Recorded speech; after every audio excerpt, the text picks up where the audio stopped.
Bonjour, chers internautes de Leral.net et bienvenue sur la plateforme Leral TV.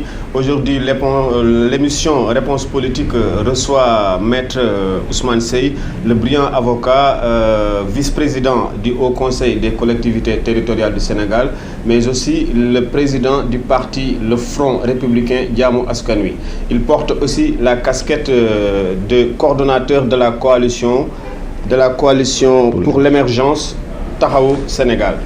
C'est avec cette personnalité sénégalaise qu'on va essayer de décrypter les questions d'actualité. Bonjour Maître Ousmane Seye. Bonjour, M. Diop. Voilà, dans le vif du sujet, l'actualité est marquée par le procès Khalifa Sall et ses co-prévenus. D'aucuns disent que c'est un procès politique, mais est-ce que les chefs d'accusation retenus contre lui sont fondés, vous en tant qu'avocat? Merci. C'est un procès qui est actuellement pendant devant la justice. Je ne pourrais pas rentrer au fond. Les faits qui sont reprochés à Khalifa Sall sont fondés ou non, il appartient au juge de le dire à la fin du procès. Est-ce que ce procès est politique? Je précise simplement qu'au Sénégal, qu'il n'y a pas de délit politique, qu'il n'y a pas de juridiction politique. Et les faits pour lesquels M. Khalifa Sall est poursuivi, ce sont des faits de droit commun, prévus par le Code pénal. Il s'agit de détournement de deniers publics, d'escroquerie portant sur des fonds publics, d'usage de faux et de blanchiment d'argent. Tous les jours, il y a des personnes qui sont poursuivies pour de tels faits. Et je l'avais dit avant le procès, vous n'entendrez jamais le juge poser des questions relatif à la politique à M. Khalifa Sall. Le juge ne va pas l'interroger sur ses ambitions politiques, sur son appartenance politique, etc. Le juge va se limiter strictement aux faits. Je rappelle qu'en matière pénale, le tribunal ne juge pas des personnes. Le tribunal ne juge que des faits dont il est saisi. Il est saisi in rem et non in personam. On ne juge pas une personne, on juge les faits pour lesquels la personne est poursuivie. Et ça, c'est clair. Et quand le tribunal rend sa décision, chaque point qui a été soulevé à l'audience, le tribunal est contraint, obligé d'y répondre relativement au code pénal et au code de procédure pénale. C'est pourquoi d'ailleurs on a aménagé des voies de recours. Si la personne estime que le tribunal n'a pas suffisamment motivé sa décision, ou bien la motivation n'est pas conforme au droit, la personne peut se pourvoir en appel jusqu'à la Cour suprême pour cassation. Donc je crois qu'il faut cesser quand même de dire des choses qui n'existent pas.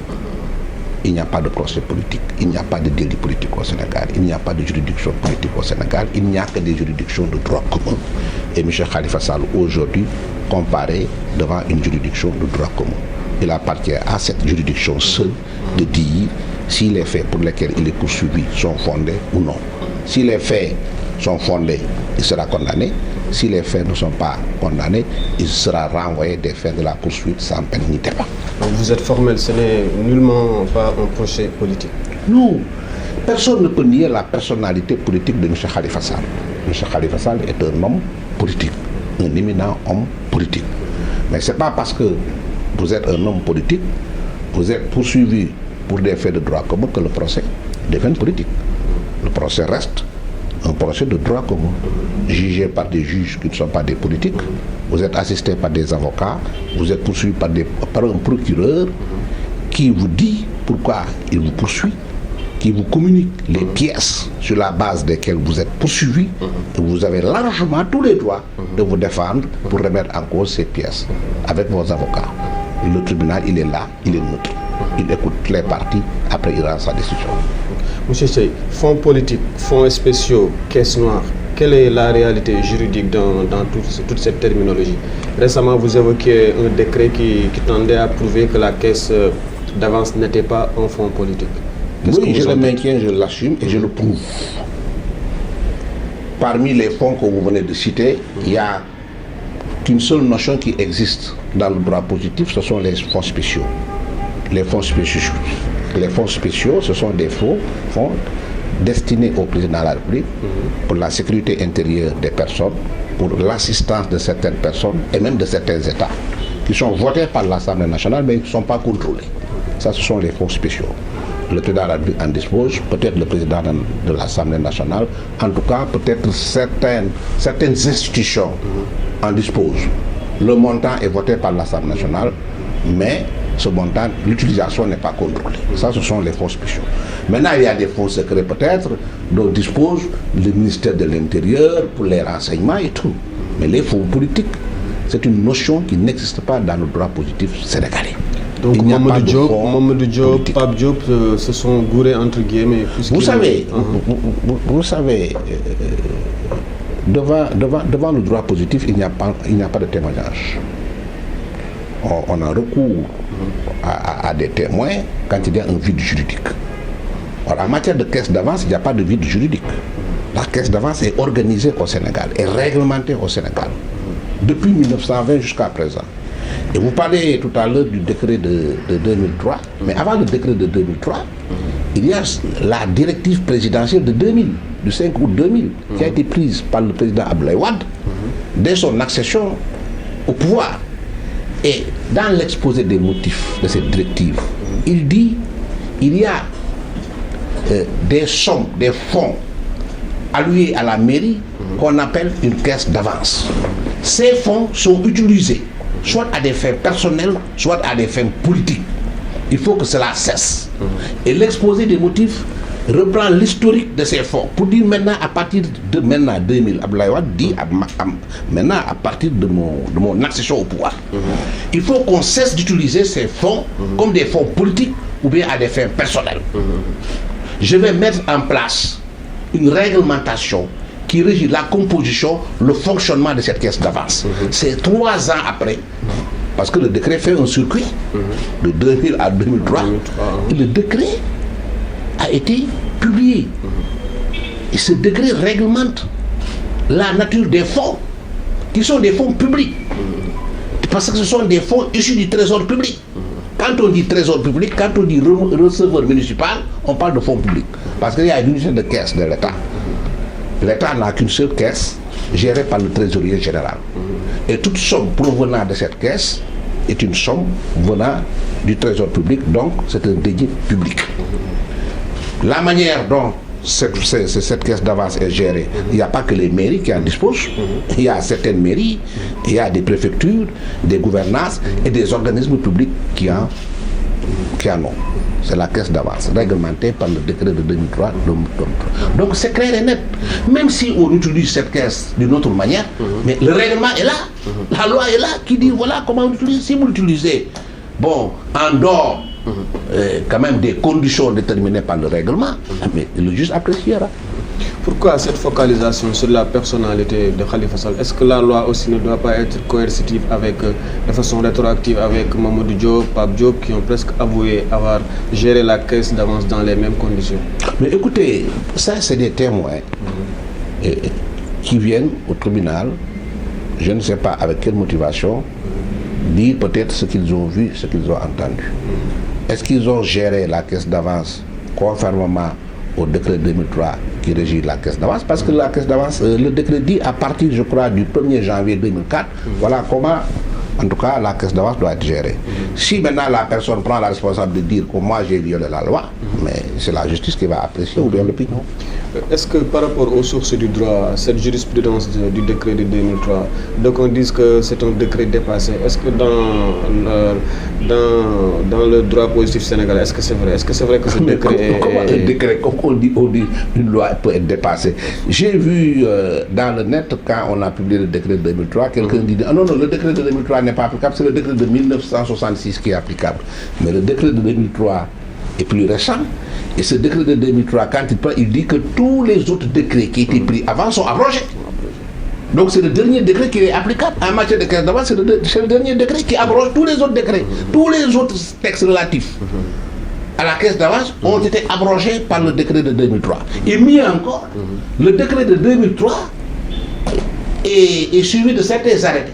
Il y a un arrêté de 2004 qui a été pris par le ministre du Budget d'alors, M. Hadjibou Soumaré. Il y a même un décret de 2014 qui a été pris par le ministre de l'économie et des finances, tout ça pour expliciter le fonctionnement de la caisse d'avance. Parce que ce sont les arrêtés qui appliquent les décrets. C'est les décrets qui appliquent les lois. C'est la hiérarchie des normes. Mais ici, le décret de 2003 est explicité par 2 arrêtés. Il y a un arrêté de 2004 et un arrêté de 2014. J'ai vu récemment qu'il y avait un maire qui avait demandé au ministre du Budget d'alors d'utiliser les fonds de la caisse d'avance comme des fonds politiques. Il y a eu la réponse du ministre. Et c'est à partir de la réponse du ministre du Budget, le ministre ne s'est pas arrêté là. Il a pris le décret de 2004. Plutôt un arrêté, parce que le ministre ne prend pas un décret. À partir de sa réponse, le ministre du Budget d'alors, c'était M.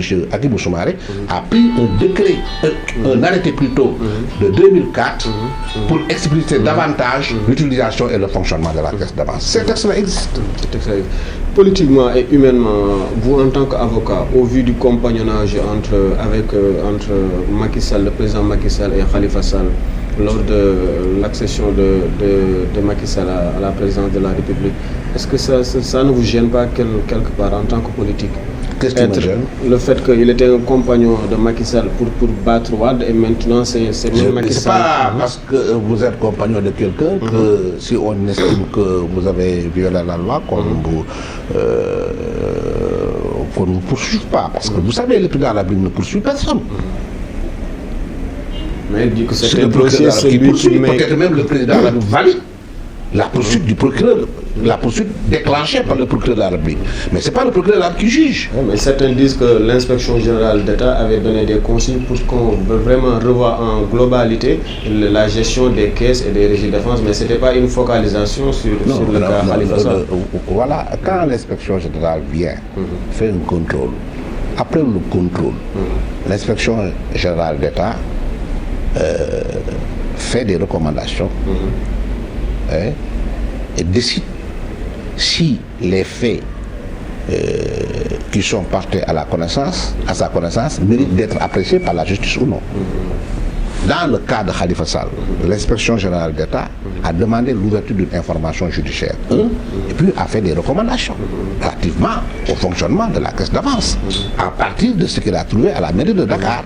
Il dit, moi, ce que j'ai trouvé, il y a des faits qui peuvent être constitutifs de délit. Il y a des faits, bon, moi je recommande, pour que cela ne se reproduise pas, de faire ceci, de faire cela. Ce sont des recommandations. Voilà. Donc, c'est normal que dans le cas, effectivement, de M. Khalifa Sall, qu'en dehors des poursuites judiciaires qui devront être appréciées d'une manière indépendante par le tribunal, il y a effectivement des recommandations qui ont été faites par l'inspection générale d'État pour une meilleure utilisation, effectivement, de la caisse d'avance pour les autres maires. Absolument. Maître Sey, vous en tant qu'homme politique, quelle est l'actualité institutionnelle de votre parti, le Front républicain, et aussi de la coalition pour l'émergence, et quelle est votre position par rapport au dialogue national, le fichier électoral, son audit et autres questions à faire? Oui, bon, par rapport à mon parti, le travail, l'actualité, c'est effectivement la massification de notre parti, mais pas une massification tous azimuts. Moi, j'ai opté dès le début avec les camarades avec qui je partage le parti, d'avoir un parti de qualité, pas un parti de masse, mais un parti de qualité, un parti de réflexion, pour réfléchir ensemble sur la situation politique, économique, sociale du pays. Et parce que nous avons estimé qu'aujourd'hui, ce ne sont pas les partis qui élisent les présidents, les députés, les maires, ce sont les populations. Parce que de plus en plus, le pouvoir revient aux populations de base. Donc, nous, notre parti ne prétend pas m'élire, moi, en tant que président de la République. Je compte sur le peuple sénégalais si j'étais candidat. Et que le parti n'est qu'un instrument pour informer le peuple, essayer de mobiliser, d'organiser le maximum d'électeurs pour que ces électeurs portent leur voix sur ma personne si j'étais candidat. Il se trouve que je ne suis pas candidat à l'élection présidentielle. Vous êtes un parti de contribution, comme disait l'autre. Oui, on peut l'appeler un parti de contribution, comme disait Abdoulaye Wade à l'époque. Mais son parti a fini par être un parti de position, même le premier parti de position du pays, et a pris le pouvoir. Donc ce n'est pas méchant. Ce n'est pas méchant. Que mon parti soit un parti de contribution, parce que demain, il pourra être le plus grand parti du Sénégal et même prendre le pouvoir. Les mots ont leur sens. Et aujourd'hui, c'est vrai que notre parti contribue à améliorer la politique initiée par le président de la République, parce que nous sommes dans la mouvance présidentielle. Il ne faut pas avoir peur des mots. Moi, ça ne me gêne pas. Moi, je suis un homme humble et simple. Donc, nous renforçons la massification par le choix de nos militants, que ce soit des militants jeunes, femmes, mais des militants de qualité. Et ceux qui appartiennent à mon parti, ou ceux qui suivent, en tout cas ceux qui me suivent, savent bien que nous consacrons beaucoup d'efforts pour la formation et l'éducation de nos militants. Parce que nous estimons qu'aujourd'hui, il faut une nouvelle démarche, une nouvelle organisation au sein des partis politiques. Il faut que la manière de faire la politique change. Il faut que les mentalités changent.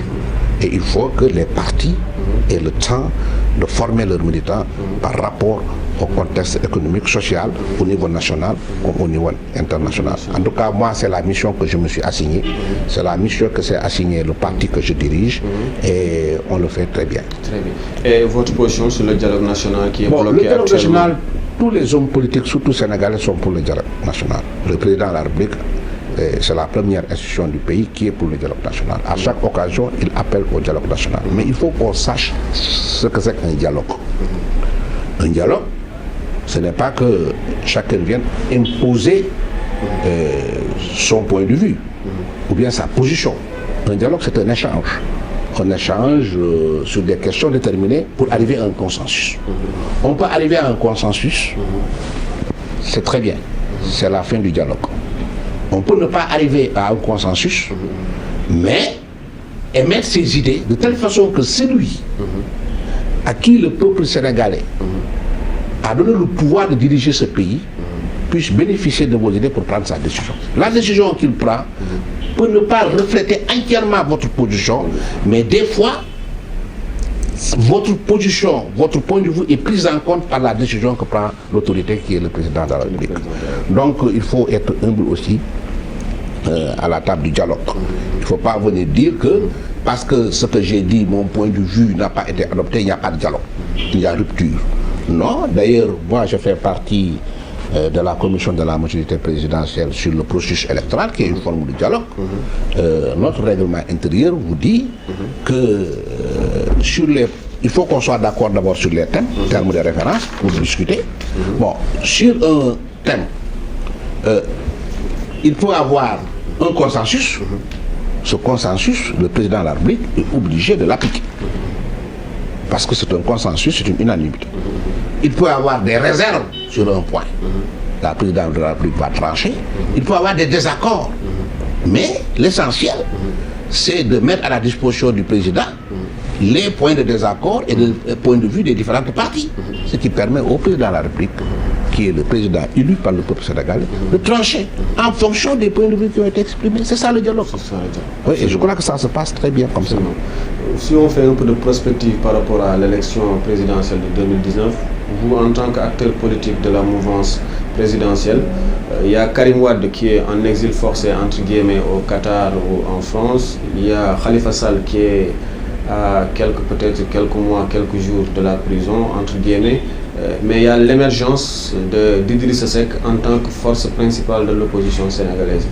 C'est vous qui le qualifiez ainsi. Oui, c'est pourquoi je vous demande, est-ce que... Il n'a pas émergé, il a toujours été là. Non, ces derniers jours, avec les pics qu'il a lancés au président de la République, il a touché quand même l'opinion en jetant des tics par rapport aux accords avec la Mauritanie. Mais justement, parlant des accords avec la Mauritanie, je crois que la réplique du président Macky Sall a été une réplique cinglante. Parce que quand vraiment on a dirigé, quand même, on a fait partie des dirigeants d'un État, on ne peut pas parler d'accord secret entre des États. c'est de la coopération internationale. Les accords signés entre la Mauritanie et le Sénégal sur la pêche seront ratifiés par l'Assemblée nationale, représentant du peuple. Donc ces accords ne peuvent pas être secrets. Comment on peut demander au président de publier des accords qui seraient des accords secrets? Je crois que cela traduit une certaine mentalité. Et la réplique du président montre bien que le président de la République, Macky Sall, est un homme d'État, un homme apaisé, et un homme expérimenté, et qui a rappelé quand même les principes de fonctionnement de l'État à M. Idrissa Seck. Je crois que ce n'est pas en jetant des pics, en faisant des slogans, qu'on puisse être le leader de l'opposition ou bien qu'on dirige un État. C'est par des faits concrets, avec un programme cohérent, comme le président l'a fait. Il est venu au pouvoir avec un programme, Yoonu Yokkute, puis avec le PSE, le programme Sénégal émergent, qui est un programme qui a ses dimensions sur le plan économique, sur le plan social, sur le plan politique, qui a fait ses preuves, parce que quand quelqu'un prend le pouvoir avec 1,7% de taux de croissance qui est arrivé en 5 ans, 7 ans à 7% de taux de croissance, mais aujourd'hui l'opposition refuse qu'on en parle, mais il faut qu'on en parle. Moi je le martèle. Je le martèle, c'est important. Puisque ce n'est pas une croissance qui se mange. Mais écoutez, sans croissance, on ne mange pas. Une croissance des multinationales. Sans croissance, il n'y a pas de distribution de richesse. Mais si aujourd'hui, un de ces leaders de l'opposition était au pouvoir et avait fait une telle performance économique, mais on ne dormirait pas. Il a admis, mais Macky Sall, ses partisans, il faut qu'ils le martèlent, il faut qu'ils le disent. C'est une réussite économique, une performance économique indéniable. De 1%, on est aujourd'hui à 7% de croissance. Et aujourd'hui, il est en train de mettre sur pied des organismes pour capter cette croissance et redistribuer cette croissance. Aujourd'hui, l'opposition refuse qu'on parle de PUDC. On en parle. Moi, j'en parle. C'est une réalité. Le programme d'urgence communautaire qui soulage les difficultés des populations rurales. Je parle de CMU, d'une façon de redistribuer sur le plan social ce taux de croissance-là. Je parle de Promoville. Je parle de Puma, du projet Puma. Mais ce sont des projets du président de la République portés par le secteur public pour redistribuer la richesse. Ce taux de croissance de 7%-là, si on n'avait pas un tel taux de croissance, on ne pourrait pas alimenter les fonds du PUDC, les fonds du CMU, les fonds du Puma. Mais au-delà du slogan, quand même, la couverture de maladie universelle a quand même quelques problèmes. Récemment, on a évoqué beaucoup de problèmes dans la faisabilité. Vous savez, M. Diop, les problèmes ne peuvent pas manquer. M. Macky Sall n'est pas un dieu. Ses collaborateurs ne sont pas des dieux ni des prophètes. Mais l'essentiel, c'est sa volonté aujourd'hui de faire du Sénégal un pays émergent. Le travail quotidien qu'il abat avec ses collaborateurs qui doivent rassurer les populations qu'il va ici, le Sénégal, à un niveau vraiment d'émergence que tout bon Sénégalais doit souhaiter. Aujourd'hui, il y a certains qui souhaitent l'échec du président. Mais l'échec du président, c'est notre échec, c'est l'échec du Sénégal, c'est l'échec de tout le monde. Il faut appuyer le président Macky Sall. C'est un président qui est venu avec un programme. C'est un président qui a une coalition de plusieurs partis qui le soutiennent. C'est un président qui a fait un bilan depuis 5 ans, je vous l'ai dit, ne serait-ce que sur le point du taux de croissance. Je ne parle pas des infrastructures, je ne parle pas de l'aéroport qu'il vient d'achever, je ne parle pas du projet Ila Touba, et tout ça, quand on en parle, on dit oui, mais c'est ça la réalité. Parlez-en, les partisans du président Macky Sall. Ce sont les réalisations, c'est le bilan du président de la République. Et un bilan reluisant. Il faut qu'on en parle. Maintenant, sur la circulation de la richesse, mais vous savez que depuis que le président Macky Sall est au pouvoir, la circulation monétaire est beaucoup plus importante que sous l'ancien régime. Mais il faut savoir investir. Le président Macky Sall, c'est comme un paysan qui sème de la graine. Il faut attendre que la graine germe et pour qu'on récolte. Dans 5 ans, on va récolter. Mais c'est pas, on ne va pas attendre jusqu'à 2035. Non, avant 2035, on aura les fruits de tout cet investissement. Cet argent-là n'est pas jeté comme ça, donné à tort et à travers. Cet argent est investi là où il doit être investi. Maintenant, on attend que l'investissement produise ses effets. Avant les deux dernières questions, justement en termes d'investissement, la venue récemment au Sénégal, la visite d'État du président français Emmanuel Macron, comment vous avez analysé cette venue? Est-ce que par rapport aux retombées? Ah oui, je crois que c'est très bien que le président Macron vienne au Sénégal. Nous avons le Sénégal et la France quand même ont des relations multiséculaires. Et je constate un certain nationalisme naissant au niveau de certains pays, même européens, américains par exemple, si le président Donald Trump aujourd'hui, il a un nationalisme étroit qui n'est pas bon. Certains pays africains, dont le Sénégal, il y a des militants du nationalisme étroit. Je crois que nous sommes dans un monde de mondialisation. Il faut être ouvert. Même quand vous allez dans les pays développés, pour l'exploitation, par exemple, des ressources naturelles, il y a d'autres pays étrangers qui sont plus nantis sur le plan technique, qui sont plus nantis sur le plan financier, qui viennent exploiter les ressources. L'essentiel, c'est qu'au fiche qu'il y ait quand même un partage gagnant-gagnant des résultats de l'exploitation. Michel Macron qui vient au nom de la France, je crois que c'est des rapports réciproquement gagnants. La France y gagne, le Sénégal y gagne. Le problème c'est qu'il ne faut pas que la France gagne plus que le Sénégal. Et je crois que le président de la République, Macky Sall, on peut lui faire confiance. Il est un homme d'État mesuré, intelligent, posé, qui sait défendre les intérêts du Sénégal. S'il va à l'étranger, c'est pour défendre les intérêts du Sénégal. S'il reçoit un président africain, américain ou européen, c'est aussi dans l'intérêt du Sénégal. Moi, je lui fais confiance et qu'aujourd'hui, on est allé même jusqu'à dire qu'une société française comme Alstom, je crois, a gagné un marché qui a fait que cette société n'est pas tombée en faillite. Mais je crois que quand j'entends ça, je rigole. Parce que ces gens qui le disent ne connaissent pas le chiffre d'affaires de cette société-là, qui fait des milliards d'euros avec le peu qu'il a gagné comme marché ici, sur des wagons. Mais je crois que ça ne peut pas sauver cette société-là. Il faut que les gens quand même disent la vérité. Il faut cesser l'intoxication et la désinformation. La politique, ce n'est pas ça. Absolument. Avant dernière question, il est constaté actuellement une reprise des revendications syndicales. Il y a les syndicats de la santé, des enseignants, il y a aussi même les étudiants.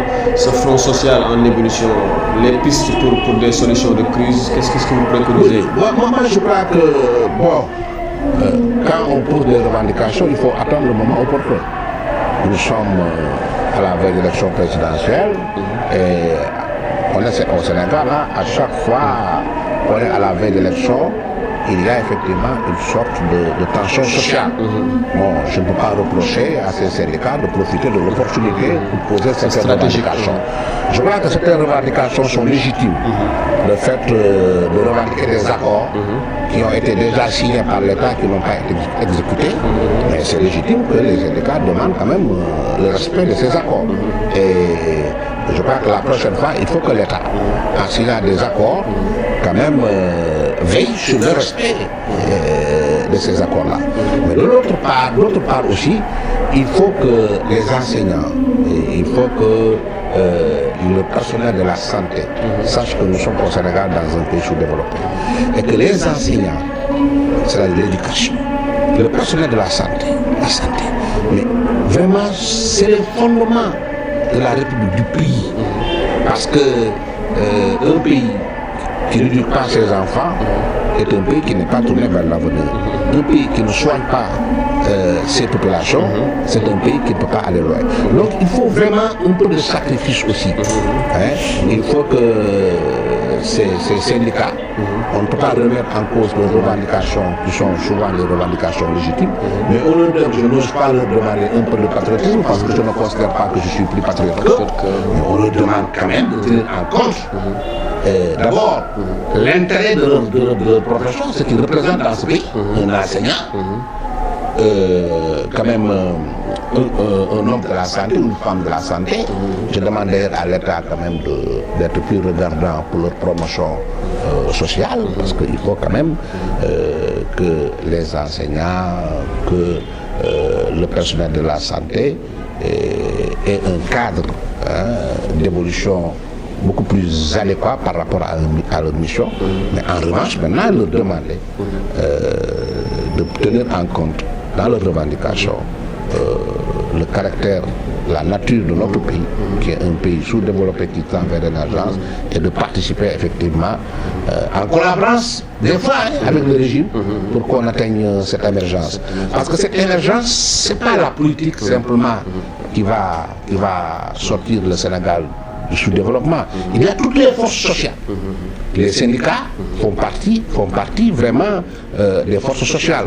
Les mouvements sociaux, même les mouvements communautaires, font partie des forces sociales de ce pays. Sans ces forces-là, il n'y aura pas d'émergence. Il faut que d'abord ces forces-là prennent leurs responsabilités, participent aux efforts de l'émergence.